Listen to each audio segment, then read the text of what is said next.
At the heart of your B2B SaaS business is your sales funnel. If your win rates are low, if your sales cycles are taking forever to win customers, if you just don't have enough deals, then it's time to transform your sales funnel. On this episode, I'm going to walk you through the 3 principles that you absolutely need to know on how to transform your B2B SaaS sales funnel so that you can win more deals, so you can increase your conversions, so you can actually accelerate your path to that next stage of growth. Intro.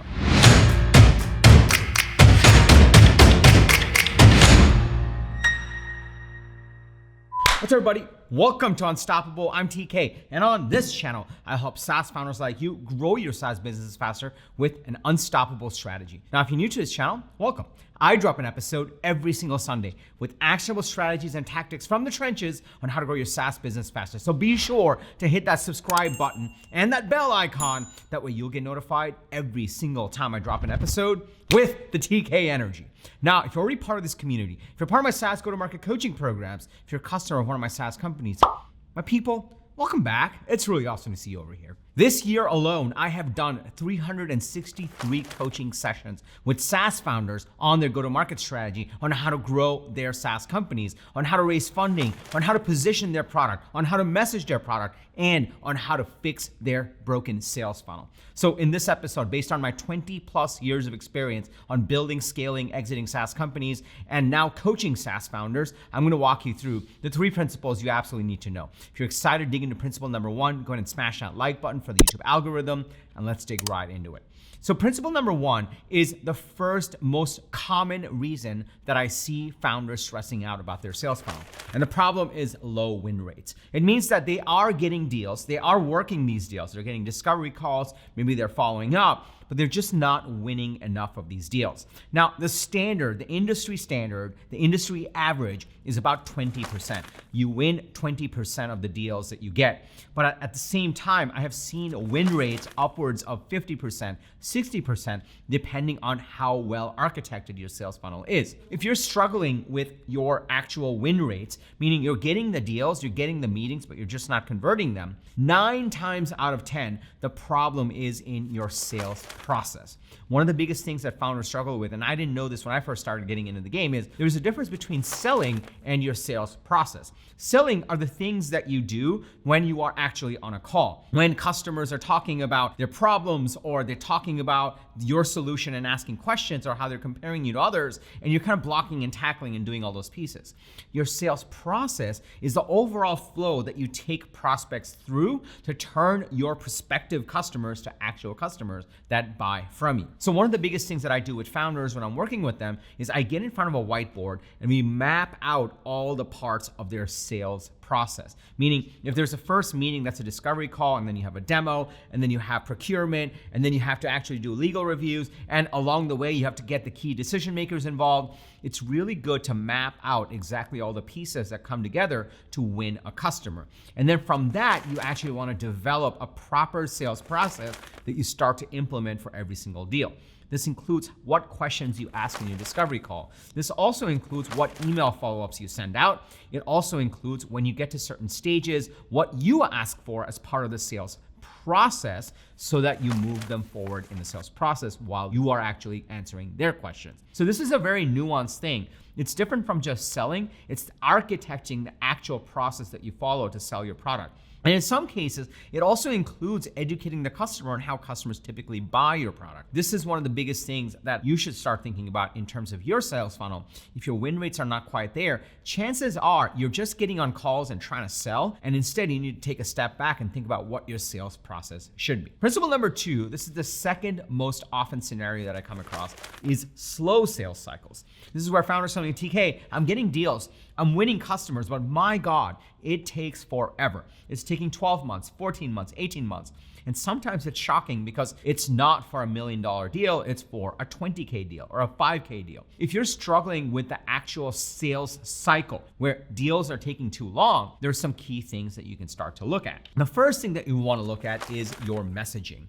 Now, there's certain messaging that you have on your website, you have on your ads, all the different ways you're generating demand and turning them into opportunities. Now, that messaging, you're also repeating ideally on the discovery call or during the sales process. When sales cycles are running too long, one of the biggest things that I see is your messaging doesn't actually drive urgency.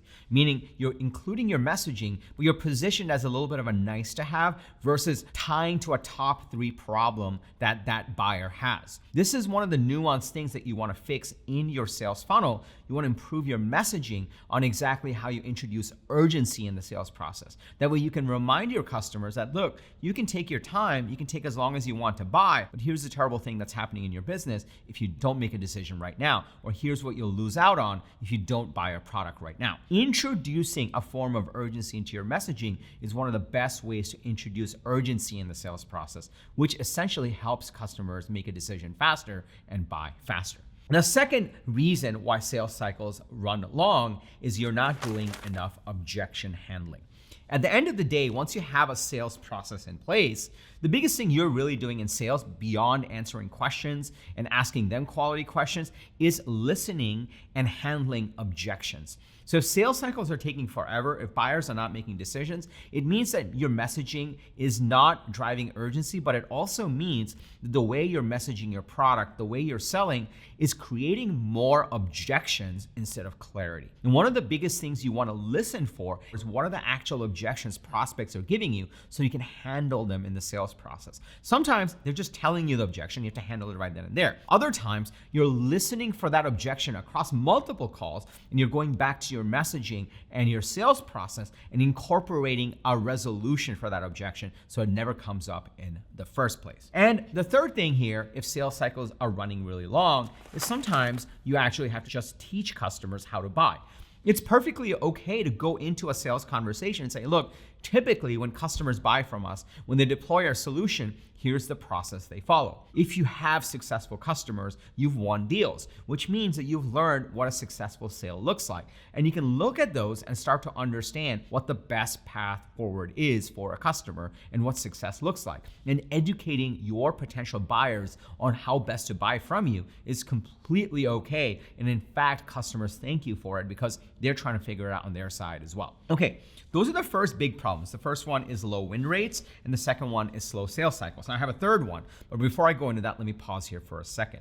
Are you starting to see the power in this? There's a difference between selling versus actually creating a proper sales process. And some of the companies, for some of the founders watching, maybe you don't have salespeople, but you have product-led growth, in which case you have a virtual salesperson, and these principles still apply. When you think about selling as a process, the distinction between just selling versus a sales process and a proper sales funnel and how to guide people through the journey and mapping it out and optimizing it, everything changes. If you're starting to see the power in this, can I just get a yes in the comments below? And also smash that like button for the YouTube algorithm. It just loves it when you do that, and so do we. We put a lot of love into these videos. Also, if you're in this stage where you're looking to drive growth for your SaaS business, then I recommend that you grab a completely free copy of my 5-point SaaS growth strategy guide. Now, your sales funnel is just one of the components of a proper growth strategy. In my 5-point guide, I give you all the points. You don't have to go anywhere right now. I'll link to it below. I'll tell you more about it at the end of this episode. But let's go to principle number 3 that brings it all together.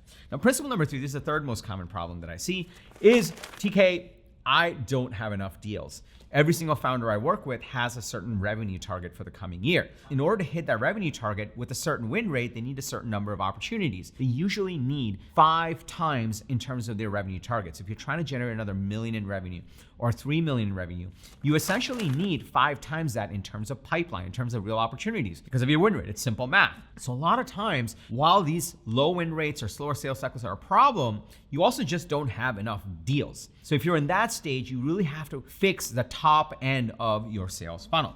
Now, there are 2 key ways you can get more deals. The first one is outbound.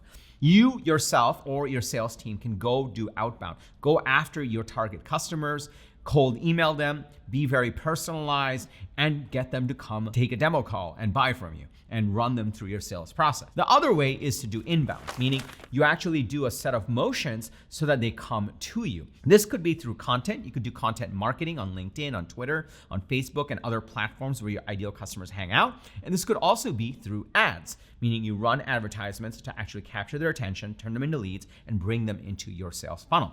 Either way, remember, you need 5 times your revenue numbers. If you have $1 million of new revenue, that's a target, you need $5 million of pipeline.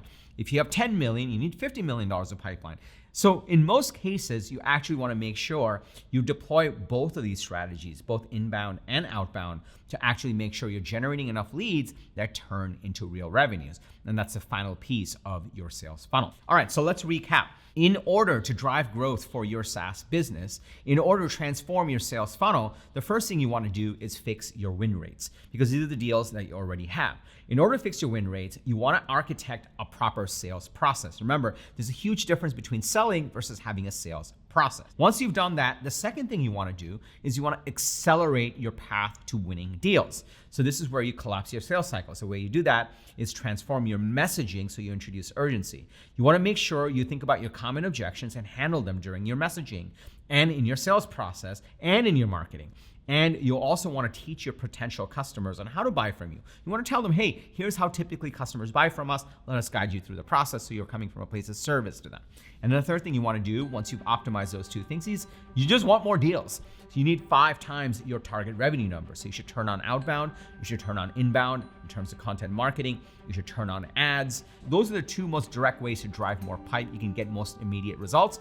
And once those are paying off, you can then explore partnerships, SEO, and any other channels. So now you know how to think about your sales funnel, how to transform it, and fix the 3 top issues that exist in sales funnels that hold back your SaaS company's growth. What you may not know is, TK, how do I get a cohesive growth strategy? Because a sales funnel is only a part of the puzzle. This is why I created my 5-point SaaS growth strategy guide. It's completely free and includes the 5 key ways you can actually drive growth for your SaaS business. To grab your copy, just go to getunstoppable.com/strategy. getunstoppable.com/strategy. It's completely free. It's action-packed with my best content, and it also has information on how you can work with me if you want to actually implement all these pieces faster. So just go to getunstoppable.com/strategy. Also, if you got value from this video, which hopefully you did if you're still watching, please smash that like button for the YouTube algorithm. It just loves it when you do that. And so do we. We put a lot of love into these videos. If you have a fellow SaaS founder, if you have a team member that would also get value from this video, if you're part of a Slack group or WhatsApp group, please share this video with them. It'll just mean the world to us. Also, I drop an episode every single Sunday with actionable strategies and tactics from the trenches on how to grow your SaaS business faster. So be sure to hit that subscribe button and that bell icon, and you'll get notified every single time I drop an episode. And lastly, remember, everyone needs a strategy for their life and their business. When you are with us, yours is going to be unstoppable. I'll see you in the next episode or inside the 5-point SaaS growth strategy guide. Link below. I'll see you in there. Take care, everybody.